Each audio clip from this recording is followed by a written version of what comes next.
kur atkal un atkal atgriezties aicina sirds. Te ir tā birsteliņa, pagalms un aka mūžam, kas neaizbirst. Te ir tā vieta, kur spārni mums aug, ligzda, ko šūpo bērs. Te no šā tīruma, te no šā lauka iesākas vērtību mērs. Šajā skaistā vasaras vakarā esam sanākuši, lai svinētu kopā būšanas svētkus, Jumpravas pagasta svētkus. Ikdienas steigā bieži vien pietrūkst laika, reizēm spēka, lai vienkārši būtu kopā. Būtu viens otram blakus, tikai tāpēc, lai būtu. Tāpēc šis vasaras vakars ir atvēlēts mums visiem, lai svinētu un būtu starp savējiem.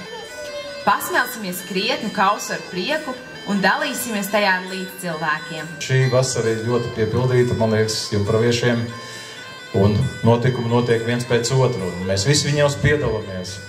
Gribētu ļoti atzinīgi uzteikt tos brīvprātīgos, tiem, kam ir hobijs, tiem, kam ir laiks piedalīties šajos pasākumos, viņus organizēt, palīdzēt pašvaldībai, palīdzēt kultūras namam. Un visiem liels paldies. Protams, arī sponsoriem paldies. Novēlu jums priecīgu svētku sajūtu un dzīvojiet līdzi.